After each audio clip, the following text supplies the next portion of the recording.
Baik.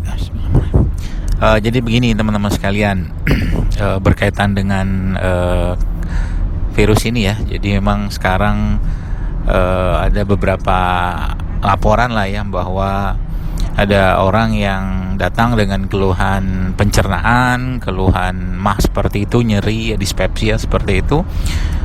Kemudian di swab negatif, kemudian 3 hari kurang lebih setelah masuk itu tiba-tiba sudah penuh dengan rongki parunya, dan hari keempat tuh sudah wassalam. Nah, ini yang saya mau ceritakan, dan karena teman-teman di sini banyak yang berada di garis-garis depan ya, jadi mungkin saya akan kasih beberapa tips-tipsnya supaya teman-teman tetap waspada dan terjaga kesehatannya. Karena emang karakter virus ini sekarang sudah lebih baru dan lebih canggih lagi, dan sampai kapan kita nggak tahu, dan akan terus seperti itu. Pokoknya kita siap aja perangnya gitu ya. Nah, yang pertama adalah bahwa memang virus ini sekarang mulai masuk ke pencernaan. Jadi dia khususnya akan menyerang orang-orang yang bermasalah di pencernaan ya. Sehingga dari sini kita harus tahu bahwa karakter orang Asia ya, Indonesia termasuk di situ, kebanyakan atau sebagian besar adalah masalahnya di lambung ya, atau pencernaan. Maka potensi sangat besar dari ini untuk terjadi, atau mungkin keadaan yang tadi saya sebutkan di awal tadi itu sangat gampang terjadi. Sehingga ada beberapa hal yang mungkin teman-teman bisa lakukan sebagai langkah penguatan lambung ya dalam hal ini, dan penguatan tubuh secara umum pada dasarnya nanti. Yang pertama adalah jaga lambung ya. Jaga lambung ini berupa teman-teman, pertama hindari semua makanan-makanan terutama fast food ya. Udah pisah dulu sama fast food ya. Jangan ada fast food sama sekali lah masuk, karena itu sangat berat buat lambung, itu pertama. Yang kedua, sebenarnya ada obat yang sangat baik untuk menjaga asam lambung ini, karena memang sebagian besar orang Indonesia masalah di lambung, dan itu sebenarnya bukan kelebihan asam klorida ya, tapi justru malah kekurangan hipoklorida sebenarnya. Nah, di sini kita bisa ngambil salah satu cara atau mungkin metode untuk memperbaikinya, yaitu dengan cara mengkonsumsi air tajin.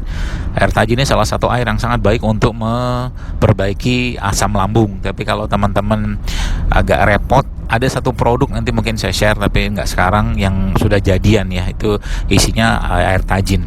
Nah, air tajin ini bisa teman-teman buat ya dengan cara mengambil beras seperti biasa, kemudian tentunya beras yang bebas pestisida ya, beras organik ya. Itu diminum airnya 2 kali lah, atau sekali sampai 2 kali sehari. Kalau seandainya nggak mendapatkan air tajin atau beras, teman-teman bisa mengkonsumsi air tajinnya ubi ya, atau mungkin air tajin ubi singkong ya, ubi kayu kalau di tempat saya. Nah, itu bisa teman-teman minum juga airnya. Dan ingat, kenapa air tajin atau ubi ini bisa dipakai, karena kita butuh amilumnya ya. Kita butuh amilumnya untuk menenangkan lah ya, menyeimbangkan lambung supaya tidak bermasalah. Jadi teman-teman yang di sini ada masalah lambung, hati-hati banget, karena sekarang kecenderungan dari virus ini memang mengarah ke sana gitu. Jadi hati-hati banget kalau ada masalah lambung, nyeri segala macam, segera obati. Dan yang paling utama lagi adalah jangan biarkan lambung kosong ya, khususnya yang bermasalah, karena itu satu cara yang sangat mudah untuk makhluk ini masuk gitu. Nah, sehingga disinilah kita perlu asupan-asupan berupa amilum yang teman-teman bisa dapatkan dari 3 jenis makanan ini ya, yaitu alpukat, kemudian pisang, dan bisa tambah dengan kurma. Jadi kalau bisa perutnya jangan dibiarkan kosong, jadi kondisikan untuk terisi terus tapi tidak penuh ya. Dan salah satu makanan yang bisa diasup itu adalah tadi alpukat, pisang dan kurma. Itu bisa di blend, jadi makan dia ya 2 jam lah sekali gitu kan, atau 1 jam, nggak usah banyak-banyak, yang penting terisi di sana, karena dia butuh nutrisi. Sekarang kalaupun Anda minum probiotik, maka probiotiknya tidak akan banyak berperan kalau seandainya nutrisinya nggak bagus. Maka di samping konsumsi probiotik yang sudah ada ya teman-teman juga bisa konsumsi juga nutrisi yang tadi tinggi amilum tadi. Jadi saya ada jelaskan air tajin ya, baik dari beras atau mungkin air tajin dari singkong, itu sangat baik ya untuk menyeimbangkan asam lambung atau mengendalikan asam lambung. Di samping itu juga tadi yang alpukat, kurma dan pisang.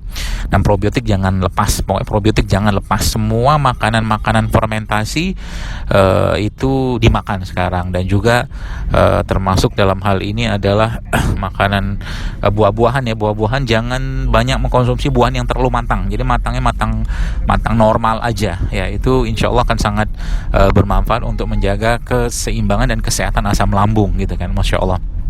Itu kurang lebih mungkin. Dan ingat sekali lagi, jaga lambungnya ya, jaga lambung. Yang puasa silakan puasa ya, mungkin yang puasa sunnah ya, Senin Kamis atau segala macam itu. Tapi ingat sahur dan bukanya harus terisi lambungnya ya, jangan sampai lambungnya kosong dan akhirnya menimbulkan nyeri, karena sekarang sedikit saja nyeri lambung ya, dan tubuhnya fisiknya lemah, nutrisinya nggak cukup, maka dia masuk ya, si virus ini masuk.